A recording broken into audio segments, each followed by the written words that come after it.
Welcome to the Fundraising Elevator, where we're all headed up. This podcast is a production of ElevateNonprofit.com, an online learning platform for fundraising event professionals. We're coming to you today from the studios of the AV department.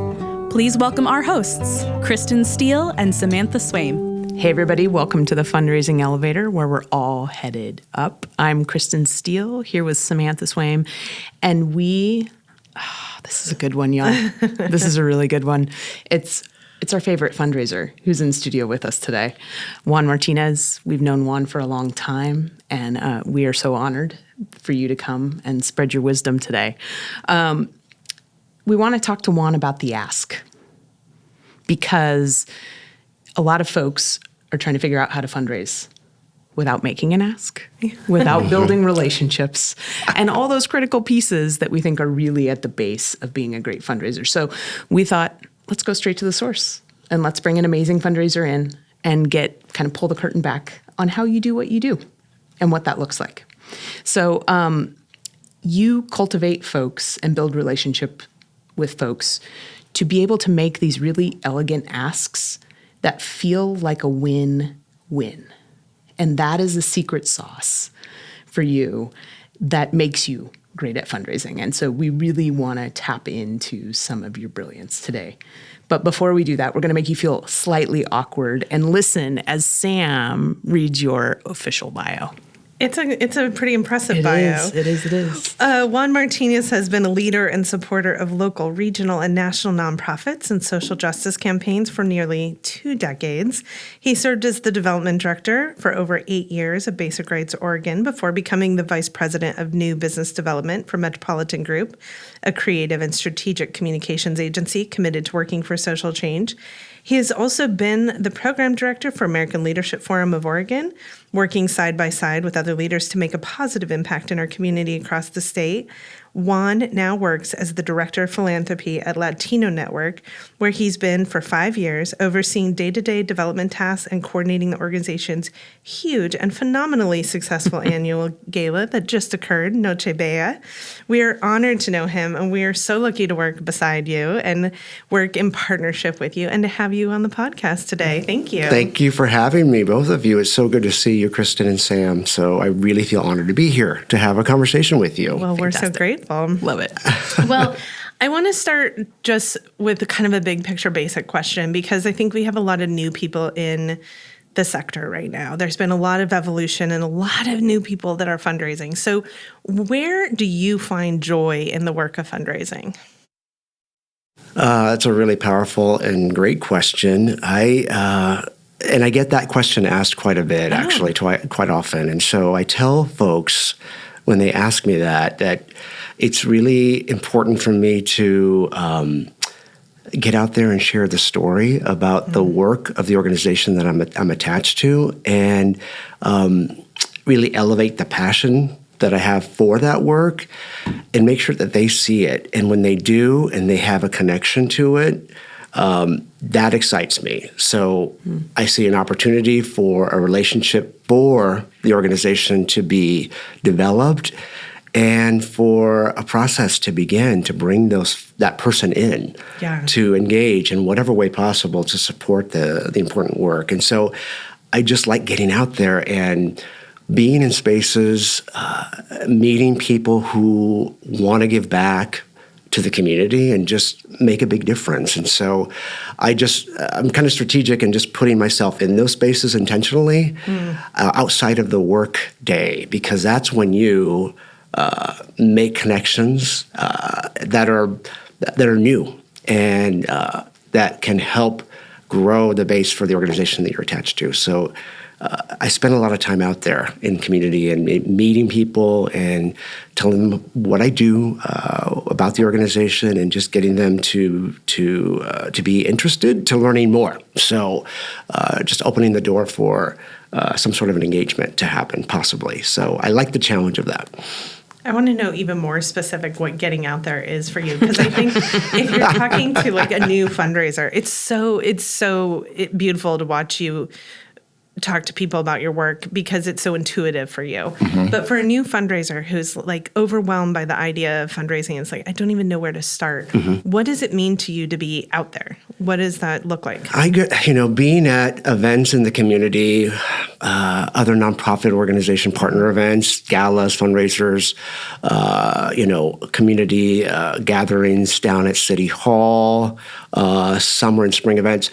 I just make sure that I'm not missing anything that's important. You can't be at everything all the time, but there are key places where there's going to be interesting people that think like you do, that think like I do, that would be supportive and possibly willing to take action and get engaged in the work that I'm involved with. So I like being out there and meeting people. And it can be a little overwhelming for folks to actually go into spaces like that, but I enjoy just seeing what's out there and staying in tune with what's out there because that's important. Yeah. I think it's interesting to talk to somebody who's really at a height of craft, and that's what I think of you when I think of you. And also, if I see it happening in your social media, I have pretty immediate FOMO. It's like, I guess we should have been there.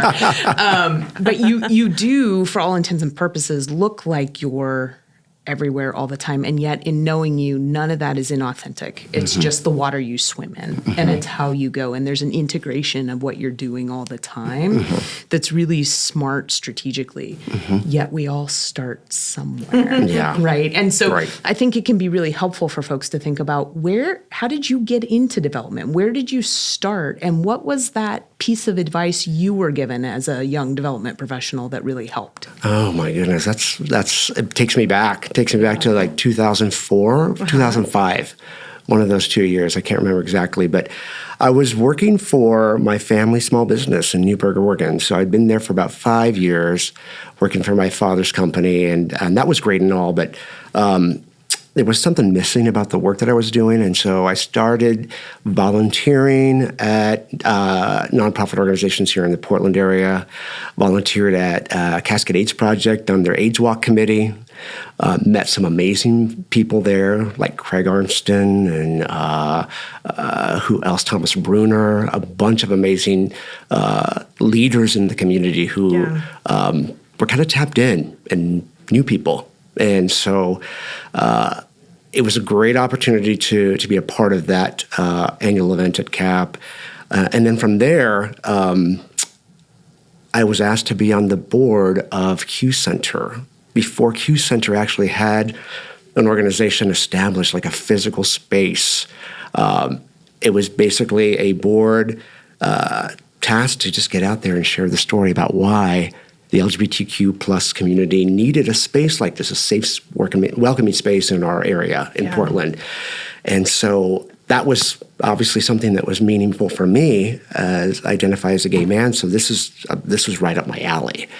And so joined the board, and I worked alongside amazing folks who were experienced fundraisers themselves, volunteer board members who were willing to share and kind of walk through some of the key best practices, so to speak, of what it means to make an ask and to get the story out there about the organization. And so it was a really good learning opportunity for me to be part of the Q Center board back in 2005. And so after some trial and error, I became more and more comfortable meeting with people, setting appointments, having coffee, and sharing that vision of the organization and getting them excited about getting involved. And so I discovered that was something I needed to do full time. And so decided to leave my family's business. My father was understanding. He was very supportive. He saw what I was doing in the community with all these other nonprofits, and he knew that I loved my time in giving back and making a difference, and I wanted to do that full time. And so someone at Basic Rights heard that and met with me, and we had a process about an opening there within the organization, and this was in 2008. and I joined the staff as a development coordinator for the organization. It was really exciting. And then you raised millions of dollars. Where I learned how to do more around fundraising and what that looked like, about connection and building meaningful relationships and sharing that story and vision. And practice does make perfect, because it was very uncomfortable for me. It was very, it took a lot of work for me to feel like I had just the basic skill around meeting people and being comfortable and confident with that ask. And that takes a little bit of time. It depends on the person, but it takes time to be comfortable, because money is money. Sometimes it's hard to talk about money. Yeah. And I grew up in a household that was that way. We didn't speak about money. You just worked hard to earn that money, and you don't talk about it with people. So now I'm doing this, out there and bringing dollars into organizations, and I don't have that hiccup. I don't have that barrier. It's about getting people excited to play a role in making change happen, and so it's good. What do you think? Just as a follow up on that, we have a consultant locally who talks about sort of how we are as fundraisers coming out of our personal relationship to money and what that looks like. What do you think? Sort of, you have your family story around money and what that is, right? And now you, as a fundraiser, have a very different story about money, and money as opportunity, money as community, and that you're actually looking for ways for your donors to make impact and for their personal mission to come to fruition. What do you think was that shift for you? In terms of what shifted, do you think, to make that space feel like, oh, this is an invite I can make for others now? Yeah, I think it was just having more and more conversations and having them actually lead to something great for the organization. That's what started to do it for me. Once I saw that, okay, I can bring in some money here. This is actually working. And that made me more comfortable with the process. Yeah. And that's when I started to tell others, mainly my team that I was working with at Basic Rights, saying, hey, this is how we're going to do this. This is what's working well. Let's continue that, and join me in on meetings. I want to help you. I want to help you all get comfortable too, because it's a team effort. Yep. Not everybody can make all the asks for an organization. It has to be shared with the development staff, the executive director, board of directors. They all have to play a role. So it's a lot of work involved.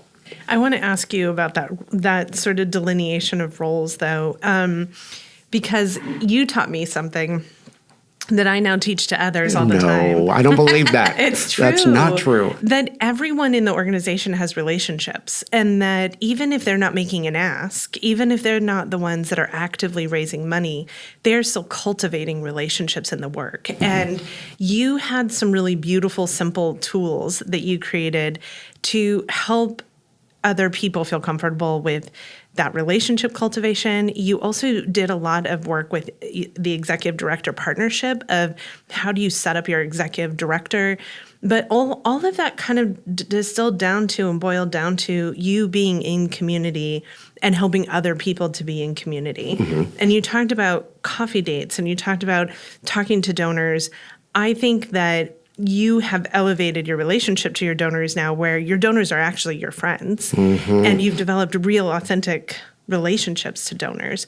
But how did you first sort of start with a new organization and connecting to maybe donors you haven't met before? Like, where did that evolve from? How did you start the outreach if you were new at an organization? No, good. I love that, because it's important to kind of just dive in and see what's going on with the pool of supporters, and see if there's any connections that I already had existing that I knew from previous work. But it's really in partnership with the executive directors. I've always made it a point to join the executive director on meetings. Say, hey, can I come to that meeting with you so I can get to know that person? So that's one simple way. And then I made sure I had a list of all of our top supporters based on giving history, kind of engagement with the organization.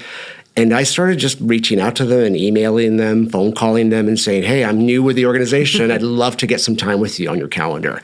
It's really about just reaching out. Yeah. And I find that people appreciate that there's that effort to oh, wow, they want to get to know me. They're new. That's exciting. Let's talk. So that really has worked well for me in past experiences. And then when we have events, when I'm at an organization that's new, I make sure that I place myself like at the entry as a greeter. So I'm there meeting everybody as they walk in. So I want to make sure I'm touching as many folks with a hello, my name is, just making those connections as much as possible. So I'm just trying to place myself where I'm visible at larger events that we're having. So it's interesting. I'm working with a couple of organizations right now that have all new teams. There's been, a lot of transition in the sector. And the question I get, asked most often is, how do we even start this? Like, where do we even begin? And I feel like the newness is actually a resource because you have the opportunity to go ask people to tell you about the work of the organization and to say, why have you been involved? You've been involved a lot longer than I have. I'm new here. Yeah. So you tell me. And that, people will unpack their baggage for you and tell you their stories. Oh, yeah. And I think you've done that really well. As you've transitioned from organization to organization, you've frequently kind of had that 100 people, 100 day sort of target of who do I need to talk to and learn from. Right. And, there's that adage of ask for advice and get money, ask for money and get advice. I think that you've done a really beautiful job when you're new in a position of being in that role of tell me about this work, tell me why you're invested, asking for their advice, and then yielding lasting relationships out of it. Yeah. So I think that getting into the relationship is the thing that I think people are scaredest of. And yet that's where the revenue comes from. It's fun too to make connections and see who I know that's in the mix, like who's on the board, who's in the major donor pool, who's involved with capital campaign, whatever. Because I've been around since 1993, so I do know some people here and there. Yeah. And I'm older, so I've been around. So that's also a benefit. Oh, thank you. Work in progress. Process. Yeah. I think what's interesting too is good fundraisers have two components they have to battle. Time, meaning cultivation as an idea inherently has to take place over time, right? Right. So there's the piece of getting into relationship. You actually have to get on a phone or be in conversation with people. So that's one barrier for folks. But then that has to keep happening over time, which is the other barrier for folks. So true. Sometimes, when folks in organizations are burdened with, we have to raise $200K in 60 days. It's like, or whatever that looks like. That doesn't necessarily make room for both of those things. It should just be happening all of the time. So I'm wondering if you can talk a little bit about how you continue to cultivate folks and build relationships with folks outside of the ask, so that when you have to make the ask, you have the cachet to do that. What does that look like? It's tricky, but it's it's an important process to put into action and into motion. I mean, we need to make time to call and connect with those supporters in between the asks. And so that's a priority piece of work that I've put on my plate throughout the year, and then I give the executive director priority as well. That person needs to be in touch, talking with updates, giving updates to our donors and supporters. That's a priority piece. And there's end of discussion. So that has to happen.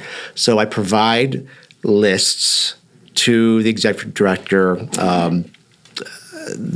that he calls, and it's like a signed list of donors that he's responsible for. And so I have my list, he has his. We have a board fundraising committee of 6 people. They all have their lists of folks that they reach out to as well.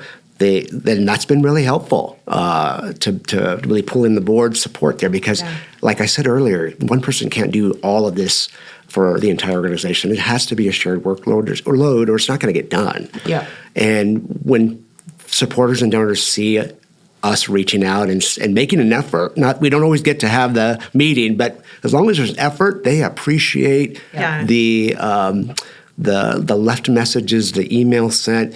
They're like, I'm sorry, I didn't get back to you.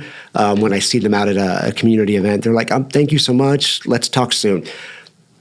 There's that ongoing kind of trust that's happening, that genuine connection, and folks really appreciate that. And it goes a long way. So that's work that needs to happen, and it needs to be shared among the team. And I don't want to minimize the amount of effort there. I don't. Yeah. That's not what I'm intending to do. But broken down into a simplest thing, donor name, that's literally a phone call or an email, right? Like it doesn't have to, you don't have to work yourself up into a whole speech. There doesn't have to be a 20-minute story. It's literally like, Joe, I'm just checking in. I have this really cool thing that came across my plate, and I thought of you, and I want to share it with you. It's so true. Exactly. You know, when you worked at Basic Rights Oregon, we were big donors to the organization. And we often got those calls from you, from your team, that were just, we have news to share calls. And it said to us that we were part of the work, that we were part of the organization. Yeah. And it isn't necessarily a ask in the moment. It's simply, we have big news, and we wanted you to be one of the first to know. We just passed the legislative agenda, and we wanted you to know. Or we're having a get-together to thank our governor for the work that they're doing as an ally.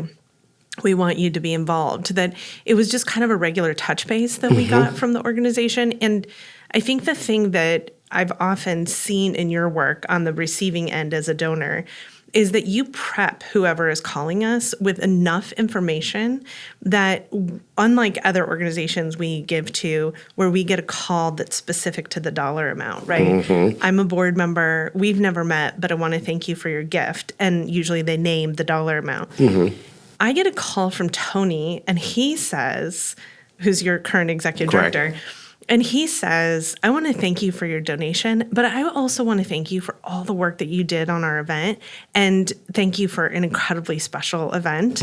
That says to me that you've done your work to prep Tony to make sure that when he's calling, he knows that it's a more holistic picture. And I think there's a real conversation in the community right now about moving towards community-centric fundraising, where donors are more than just dollar amounts. Oh, yeah.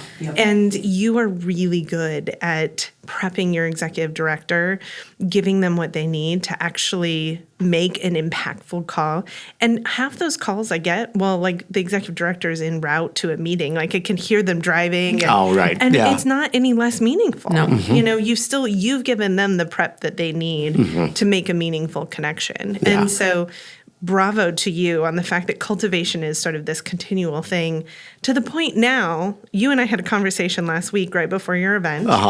And you said, I'm going to text that donor and ask for a lead gift for our appeal. The fact that you can text a donor to ask for a lead gift speaks a lot to that cultivation work that you've done. That's the payoff. It is. Right? Yes. Yeah. You've put in how many hours to get to that point? That's the time piece. And I also, going back to just being in community, seeing people on a regular basis in between stuff that I'm doing with my own organization, that goes a long way. They see that you're out there, interested in other things happening within Portland. I think it says something, right? And then also, I don't want to forget this. You have to have people come and just celebrate with us. Reception to thank our donors and supporters. At least once, twice a year, you have to have those kind of events that make them feel special, valued. It doesn't have to be big. It can be a small reception with some food, wine, cheese, and then a quick thank you from our staff. It makes them feel appreciated. So so that's something that we do on a regular basis as well. Well, on that note, let's take a little bit of a pause. We're going to hear from one of our sponsors, and then we'll be back. Fantastic. All right.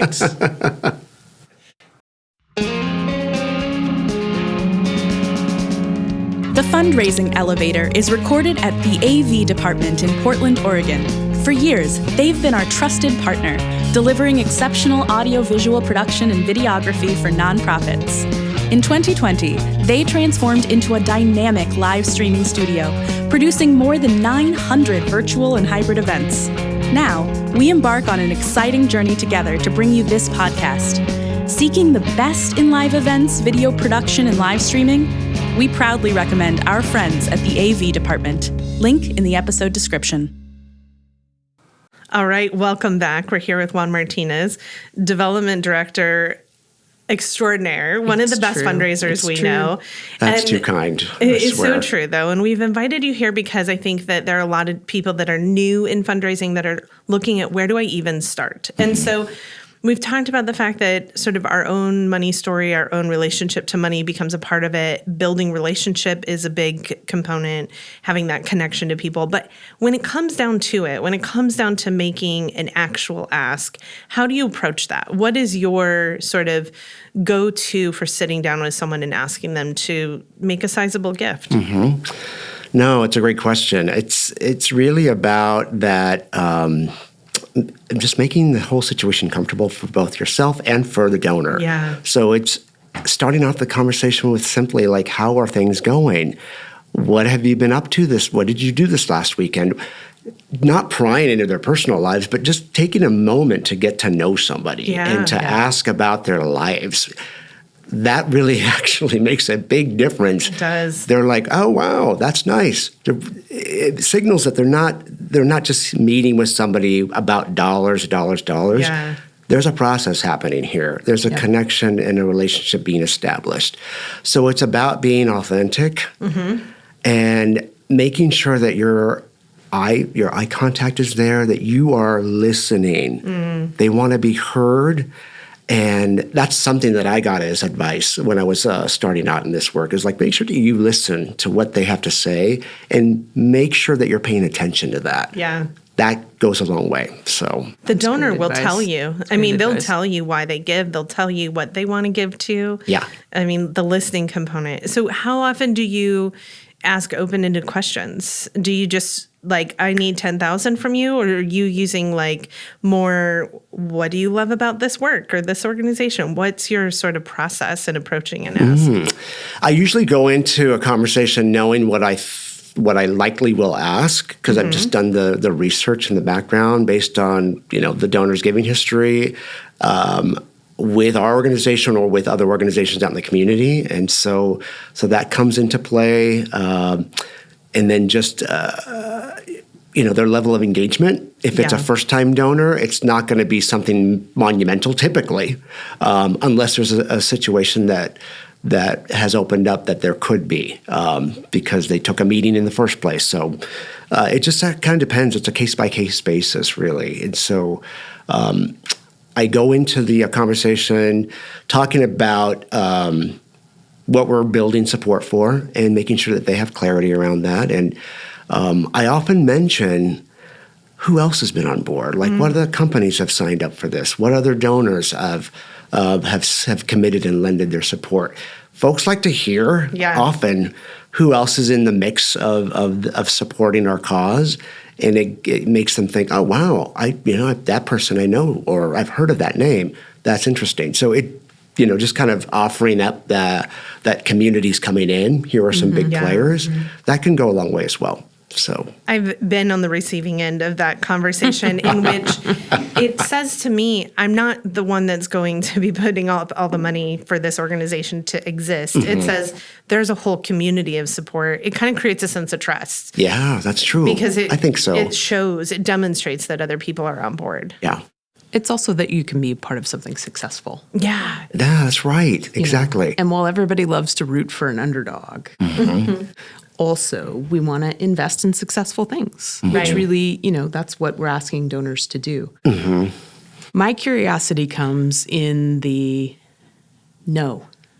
I think as fundraisers, how we handle no is as important, sometimes if not more important, than how we handle yes. How do you handle no, and how is that an opportunity? No comes often, more than we realize. Yes, it's just part of the mix of our work. Yeah. And we can't take that personally. We can't feel like, oh, I just did this badly. I had this wrong approach. It doesn't mean that at all. Yeah. It means the timing may not be right for the person that you're speaking with. And so when I get a no, I just often come back with like, you know what, let's talk in a couple months. There's something coming up in the horizon that you might be interested in. I want to add you to our newsletter. Would you be willing to be added to our quarterly newsletter to get updates about what we're doing?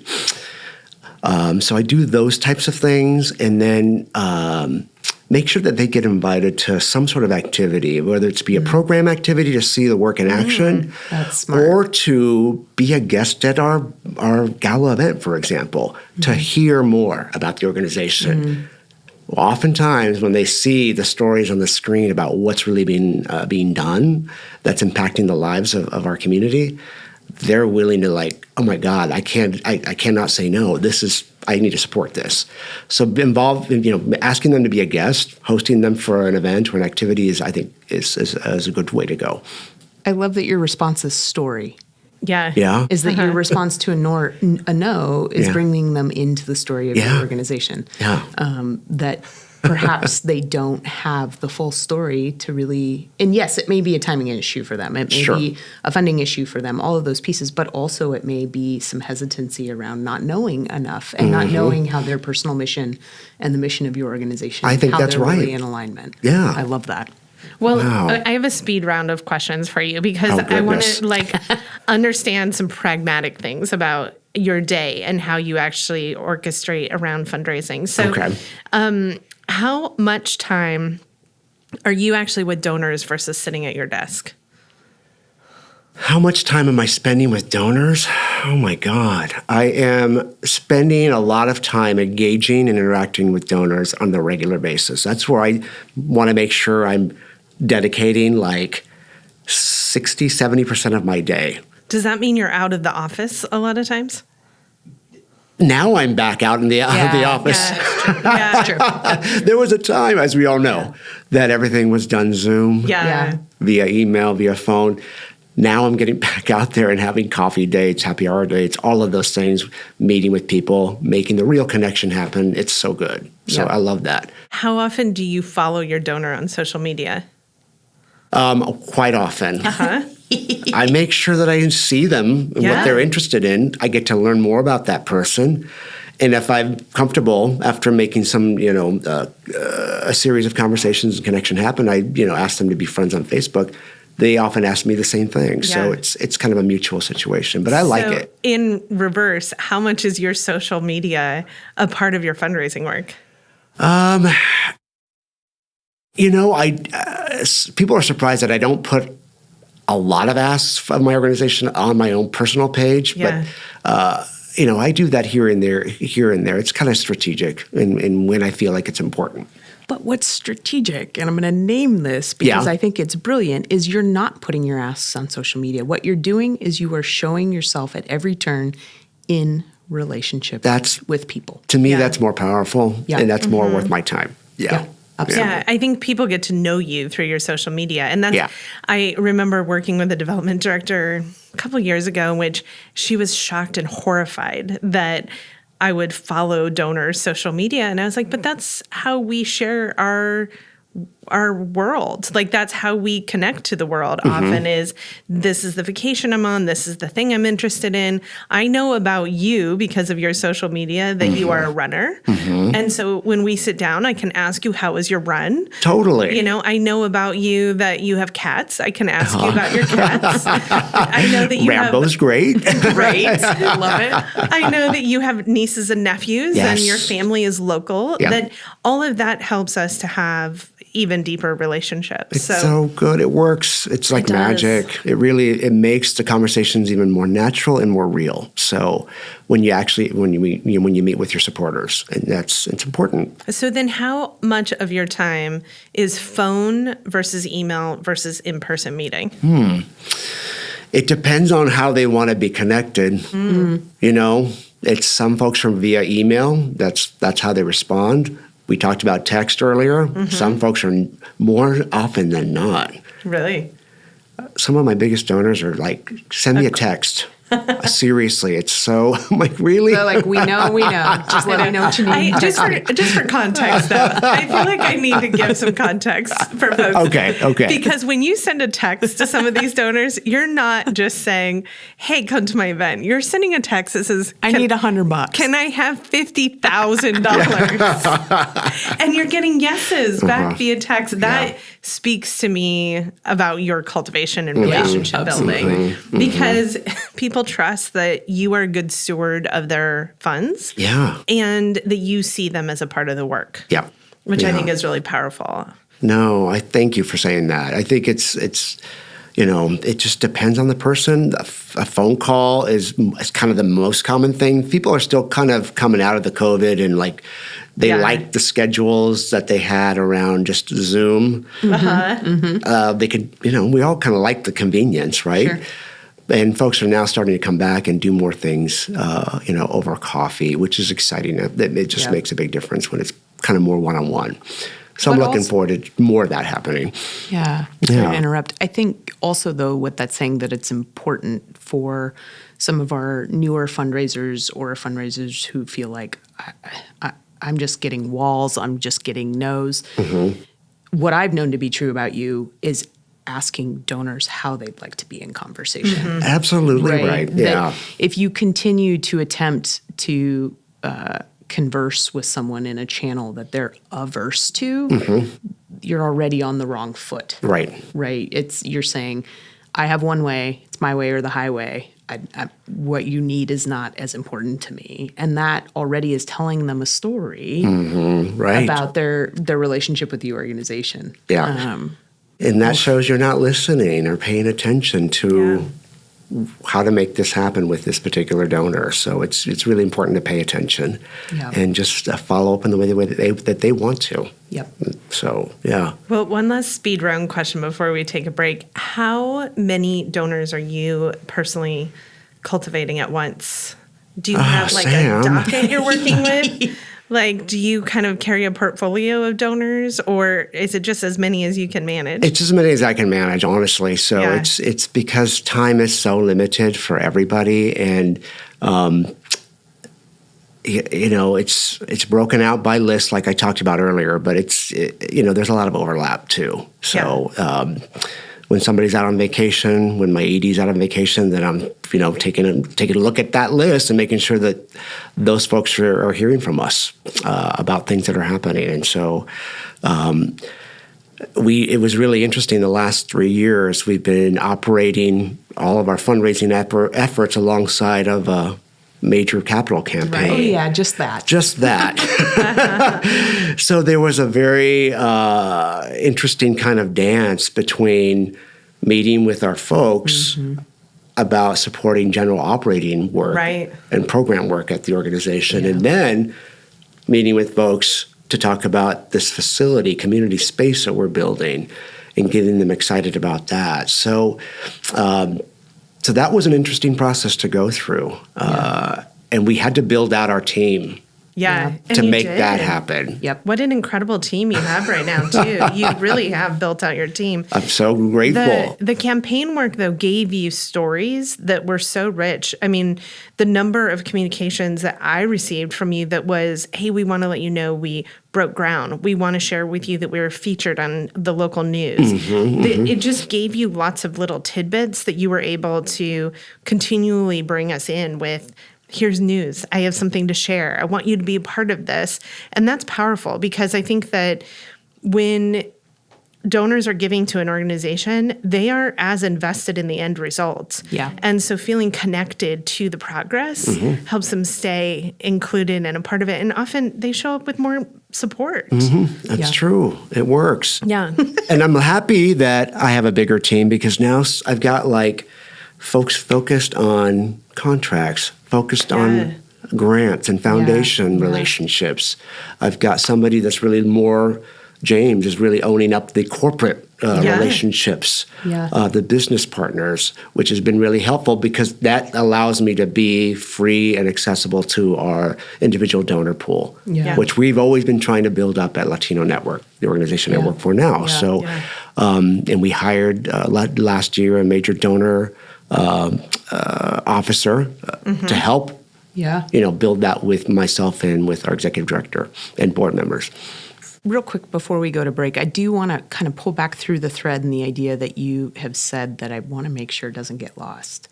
And that's that all of you on the team have a list you're working. And the only way you get a list is by having good data. Yes, to true. understand the story of your donors and how they've participated True. and what that looks like. Yeah. That you're able, in making that list, you're already creating a strategy to success because it's based on sort of what those pieces have looked like. I think sometimes there are aspirational lists we make that are not grounded in relationship or history, and that can sometimes precipitate the volume of no. And so you've already teed yourself up in those conversations for success by even knowing what came before that conversation. No, thank you. Thank you for saying that. It's been a process to build that within our shop, but we've got a brand new donor database that's really going to manage the more complex kind of situation that we have within our store, or within our organization, which is really good. We're really excited about that. So, because now we're pulling in capital campaign donors to become ongoing contributors to the organization. These are new. A lot of them are new to us.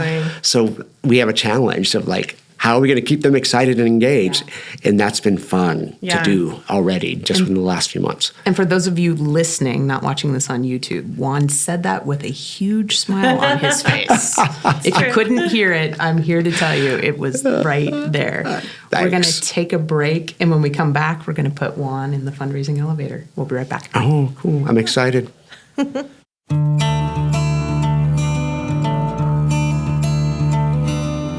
Elevate, we believe in bringing people together. Our online learning platform for fundraising events has webinars, workshops, downloadable tools, and more designed to save you time and stress when planning your next event. We're getting nonprofit, development, and event planning professionals the tools and ideas they need to create events that inspire donors and raise more money. So join us at elevatenonprofit.com. The link is also in our show notes.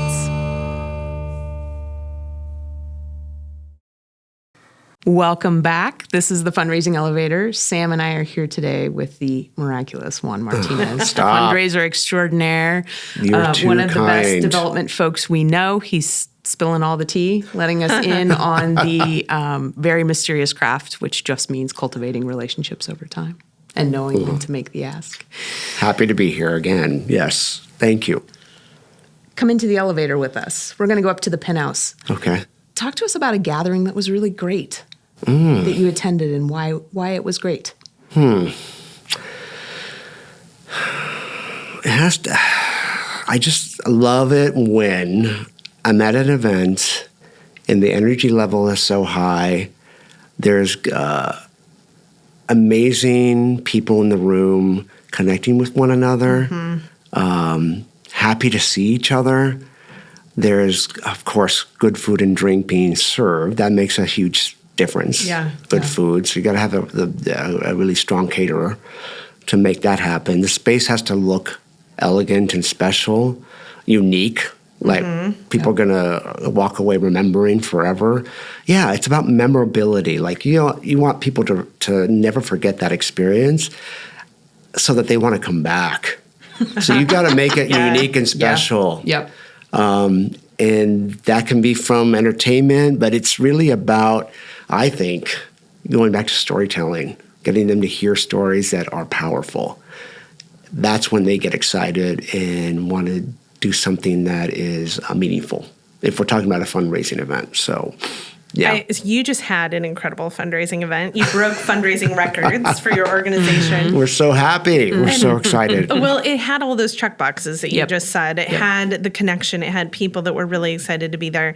What was the most memorable part of Noche Bella for you? Yeah.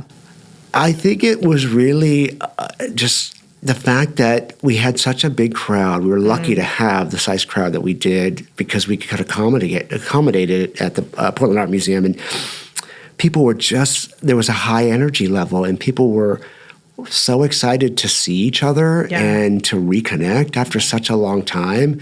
We had an event last year, but it wasn't big, or it wasn't as big. Right. And so it was just kind of next level for us this year. And then the run of show, that was created in partnership with our consultants was spot on.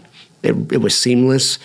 It really flowed in a way that kept people excited and engaged. Good. So you have to have a program that is powerful and interesting, and it keeps people paying attention. So yeah.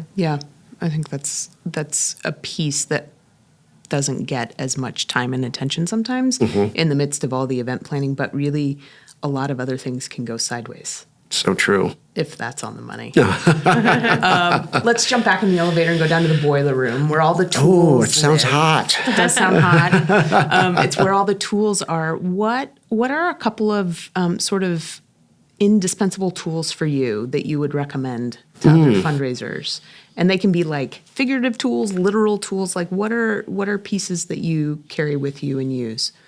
One thing that comes to mind off the bat is when we plan out our year of fundraising efforts and activities, I make sure that we've got our budget plan set.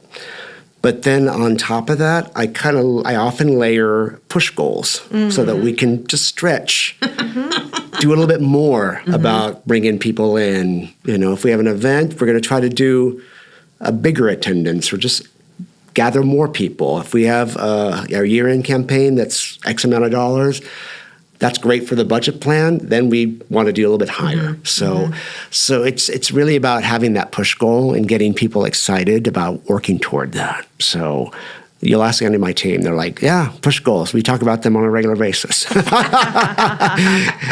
So it kind of stresses them out. But no, it's all fun. It's just that challenge. It keeps it exciting and interesting. So, yeah. Well, I appreciate that you set the push goal, but you also celebrate when you land somewhere in the middle. Yeah. It's like you may have a push goal of $700,000 and your budgeted goal was $500,000 and you reach $6,000, and that is incredible and amazing and celebration.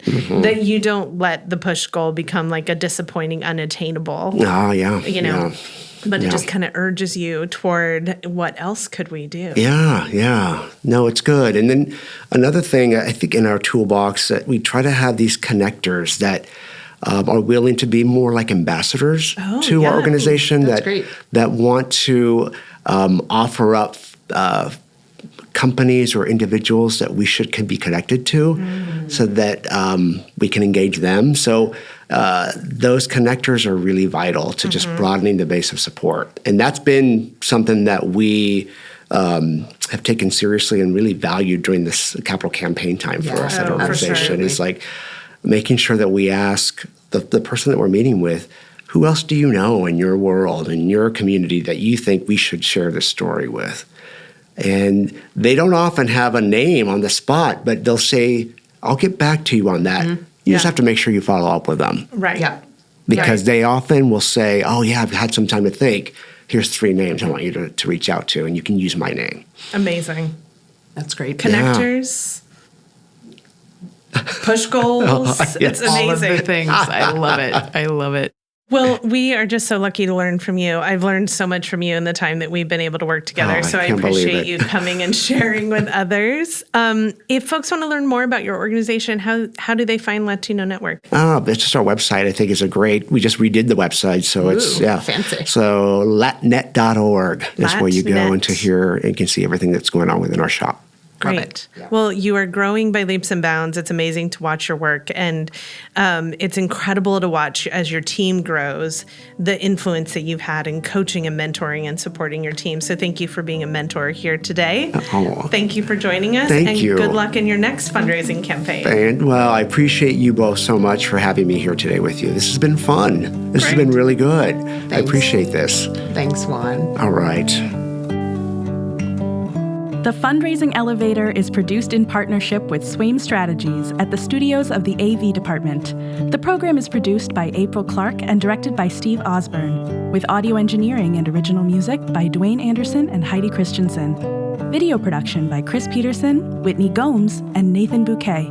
Video editing by Steve Osborne. Graphic design by Pendulum Creative Group, and support from Sophia Keller, John Lyles, and Andy Dowsett.